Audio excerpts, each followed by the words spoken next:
Our next Reddit post is from the Foot 58. About 20 years ago, I was a sales engineering support sales rep at Douchebag Tech Company, DTC. A new sales manager joins the team. He was a former coworker from a prior job, a petty little man. Prior, we were peers. Now, he was a manager over the sales reps I supported. I had a separate chain of command. He was not my manager, but felt he should be. He was resentful of the power that sales engineers in this new company had. In an attempt to show me up, he closed a very large deal with a banking company, and did so without any involvement from the sales engineers, just one sales rep. He gloats about it publicly, talks about how we don't even need sales engineers, the whole 9 yards. Later, the manager calls me in a panic and we talk with the customer. The sales rep and the rep sales manager totally effed things up and sold the customer an incompatible set of solutions. I say that the customer could exchange one bit of stuff for another bit of stuff, everything would work, and they're roughly the same price so nobody would lose any money. But the sales manager doesn't want to do it because admitting he effed up would make him look bad. And he complains at me for bringing up the price because that's supposed to be the rep's job. He calls my boss and complains all over me. My boss took his side and complains all over me too. So I'm like, F you, I quit. I sent a very lengthy, detailed letter to HR explaining how the sales rep effed up, lied to the customer, and how the sales manager and my boss tried to make me the scapegoat instead of trying to fix it, which would have been easy and made everyone happy. I move on, get a new job, do other things. At some point, I'm chatting with an old friend from Douchebag Tech Company, and he mentions they effed up a huge deal that they spent a year on. I'm still bitter about that douchebag sales rep manager and my butthole boss. So I post about it on a forum a bunch of investors use. The stock crashed $13 the next day. This will be important later. I found out that the banking company is suing Douchebag Tech Company for effing up the deal. The deal that the douchebag sales rep manager effed up and tried to pin on me. I reach out to banking company, send them a copy of the letter I sent to HR, in which I detailed precisely how badly Douchebag Tech Company effed them over. I talk with one of their lawyers and he's very happy, especially the part in my letter where I describe how the sales rep lied to banking company. Douchebag Tech Company subpoenas me for a deposition. I have to tell Douchebag Tech Company's lawyers everything that I told banking company's lawyers, lawyer stuff. The day before the deposition, Douchebag Tech Company sues me directly. Remember Douchebag Tech Company stock crashing? They're suing me for bad-mouthing the company and attempting to short their stock, which I wasn't. However, there's a twist. Because Douchebag Tech Company is suing me directly, I don't have to say anything to them at the deposition. Their preparation for the lawsuit goes completely out the window. They know they're effed because they read the letter I sent HR. But they don't know how effed because they don't know what else I know or what I've told banking companies' lawyers. Additionally, because they never depose me, they can't catch me contradicting myself between what I say at the deposition and at trial. They're dumbfounded. No idea how they could have effed this up this badly. Turns out there were two legal teams, one defending against banking company's lawsuit and another trying to scare people away from talking garbage about the company on the internet by indiscriminately suing their critics. They don't communicate with each other, and the one team didn't mention to the other team that they would be suing a key witness in their case. Douchebag Tech Company settles the lawsuit with banking company, and they drop the lawsuit against me. And they fire the sales rep manager, and his manager too. Our next Reddit post is from Feral Tax Evader. The year was 2014, or maybe 2013, who gives a flip? And I was a freshman in high school. On a general basis, it sucked. I mean, it was an American public high school with literally thousands of kids. It's a given that it's gonna blow some major balls. One thing in particular that made it extra sucky though was gym class. Specifically, this one guy in gym class.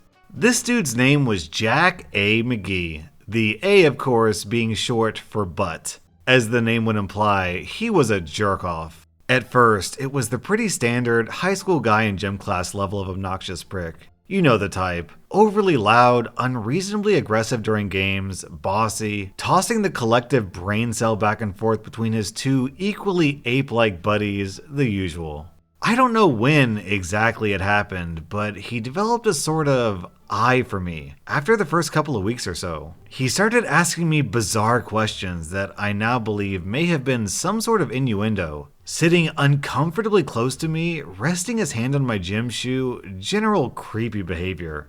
He once blocked a doorway with his body. This dude was massive, forcing me to literally squeeze my way through and crawl over him. He then tried to grab me and pin me to him once I was almost through, but I'm very good at dodging physical contact whenever possible, and dipped on him before his giant gorilla arm could catch me. I still shudder thinking about it. I can't emphasize enough how terrible this dude smelled. But the true breaking point came during the peak cruelty of this school-mandated sadism. Gym swim.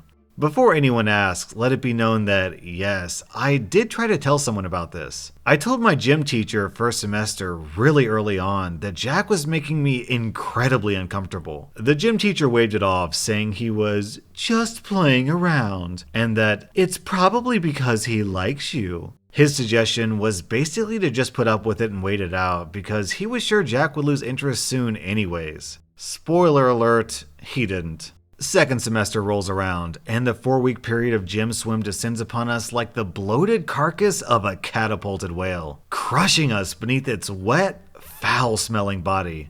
40-some-odd adolescents forced into a cold, overly chlorinated pool for 50-plus minutes, adorned in swimsuits determined to crawl up into our buttholes like Ant-Man himself. It was torture, basically. As I've mentioned in a previous post, I'm autistic, so the echoing sounds, reflected fluorescent lights, pungent odors, slimy floors, and assorted BS made the situation even worse for me. I wasn't officially diagnosed yet, so my complaints were written off as me being whiny, and I was told to shut up and deal with it. So I did. I think I had more meltdowns in that 4-week span than I've had in the past 2 years combined, but whatever. On top of the sensory overload, there was Jack.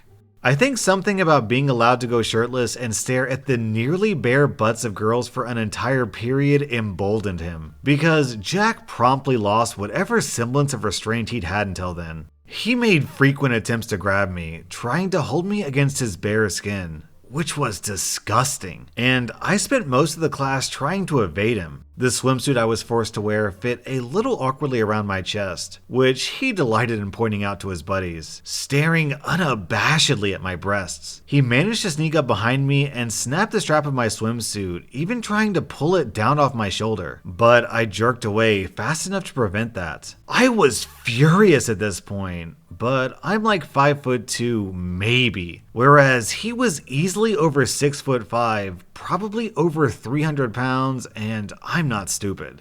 While all this was happening, my new gym teacher, they switched every semester, was busy trying to keep a couple of the other guys from drowning each other. She was one adult forced to watch over 40 rowdy kids in a swimming pool. She was a bit preoccupied. The final straw came one Wednesday afternoon, the event that finally pushed me off the edge of the rationality I'd been clinging to and sent me plummeting into full-on bloodthirst.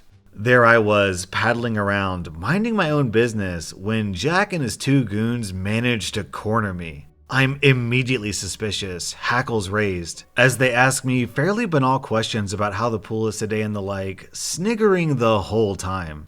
I gave short, terse answers, trying to see if I could maybe slip past them. I spot an opening and bolt for it, but Jack was apparently expecting this. As I swim through the narrow gap between him and one of his friends, he stretches his arm out and actually manages to slip his hand under my suit to grab my breast. I froze for a moment, the delighted giggling of him and his friends echoing in my ears as if from 1,000 miles away. The next thing I knew, I was out of the pool being held back by the gym teacher, and Jack had a bloody nose. He was shouting angrily at me, calling me a crazy jerk, as his nose gushed blood into the water. There was mass confusion among the class. I was told to change quickly and sit in the hallway. Apparently, the gym teacher had heard me screech like a banshee, followed by a number of shouts, and had looked over to see me wrestle out of Jack's grip, jump on his back, and throw him off balance enough to smash his face into the edge of the pool wall. I remember none of this, but I did find a few chunks of greasy brown hair clenched in my fist that I'd evidently ripped from his scalp when the teacher pulled me off. I washed my hands thoroughly. It was decided I'd go into school early tomorrow to have a little talk with the dean. They would have just sent me there straight away, but gym was my last class of the day and the dean had already left by then for whatever reason, so it had to be postponed a little while. It was pretty heavily implied that I was going to be suspended, quite possibly even expelled for what had happened. I was furious. Not only had Jack made my life torture, but his BS was now going to be the cause of my expulsion? I wasn't about to go down without a fight, but I realized that I'd have to play this pretty smart if I wanted to weasel out of it. The next morning, I did two things. I put on mascara and I made a superficial but rather painful incision on my right thigh, high enough so as to be covered by my shorts. Normally, I hate wearing makeup because I don't like the way it feels, but I'd worn mascara before and noticed the interesting effect it had on my appearance. Specifically, I have pretty long, pretty dark eyelashes, so adding mascara draws a lot of attention to my eyes and makes them look huge, like total Bambi eyes wide.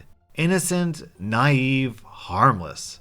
I sat down in front of the dean at 6:40 a.m. I didn't need to fake the fear in my expression, but I made sure to throw in something that could be interpreted as guilt too, bowing my head and twisting my face in dismay. Needless to say, the dean was pretty pissed. "Do you know why you're here, young lady?" he said. "Yes," I said softly. "And you know that what you did is very serious?" "Yes," I said again, making my voice tremble. "Care to explain yourself then?" I began, my voice shaking. "I just wanted him to stop." "Stop what?" the dean prompted, his eyebrows furrowed. "I just wanted him to stop touching me," I blurted. As I said this, I reached my hand under the table where he couldn't see it and dug my finger into the cut on my leg, causing me to lurch forward as if in a sob, my other hand covering my face as my eyes watered from the pain. "Touching you?" the dean asked, his brows now on a collision course for Mars. I spent the next several minutes divulging all the stuff that had happened to me that year, digging into my injury for some tears whenever necessary. And by the end of it, the dean looked horrified. He reaffirmed that no, I shouldn't have attacked Jack like that, but that they'd have to investigate the matter further. I basically got off with a slap on the wrist, and after multiple testimonies from other girls, Jack got suspended for 2 weeks. I wasn't satisfied. They hadn't been able to expel him due to lack of hard evidence, but I was out for blood. He returned to school 2 weeks later, and I was ready. One of his friends had a little brother in my bio class, a fairly chill dude named Owen, who I had worked out a deal with. See, Jack had been very vocal about his displeasure with me to his friends, which made its way to Owen, who, for the low price of bailing him out in biology, was more than willing to share that information with me. I had a direct pipeline. Anything Jack shared with his friends made its way directly to me via Owen, and as it turns out, this dude didn't keep a whole lot to himself. There was a lot of stuff I was tempted to nail him for. For instance, I found out he was selling drugs, mostly Adderall and some occasional weed, from his locker, and had been cheating his way through most of his classes. However, I knew how suspicious it would look for me to report something like that so soon. It'd probably just look like I had a grudge, which I did, and was trying to get even, which I was. He slipped up really bad about a week after his return, and that was when I struck. See, he hadn't been subtle about his displeasure with my retaliation and spent most of gym class sending really ugly looks my way. The gym teacher kept us as far away from each other as possible, but he managed to track me down in a passing period one day and rant at me about how I had screwed him over and that I was a lying little jerk, yada yada, and that he'd make me regret it. Funny, stole the words right out of my mouth. I found out from Owen later that Jack had been bragging to his friends last night about the switchblade he'd stolen from one of those hunting stores downtown, and promised he'd show it off to them later that day. I seized the opportunity. I took a few seconds in the bathroom mirror, scratching at the scab on my leg until my eyes were teary enough to really sell the terrified victim look. Then bolted down to the dean's office, stuttering and shaking, crying out for help. The front desk lady was understandably startled by the sight of a seemingly panicked freshman girl bolting into the office, and called the dean out right away. His face grew serious when he saw me. "Mr. Dean, please help, he's gonna kill me," I cried. "Now, slow down," he said. "What happened?" "Jack," I said, resisting the urge to grin maniacally at the hardness that appeared in the dean's eyes. "He cornered me in the hall. He called me a B-word and said he was gonna make me regret telling on him. He's got a knife." "He what?" the dean barked. Everything moved very quickly after that. The security guards were told to search the kid's locker, while a couple other security officers were called down to get Jack out of his classroom and take him to the office. I was told by the front desk lady, who had heard the whole exchange, to hide with her in the copier room so Jack wouldn't see me. They found the stolen knife in his backpack and the drugs in his locker. That, combined with his previous charges, was enough to get him not only expelled, but arrested. I never saw him again, which is probably a good thing because I'm still mad and would probably try to kill him if given the opportunity. Did anyone else get kind of like 13 Reasons Why vibes from this story? Especially the school. "Lol, you're getting bullied, not my problem." That was rSlash Nuclearrevenge, and if you like this video, hit that subscribe button because I put out new Reddit videos every single day.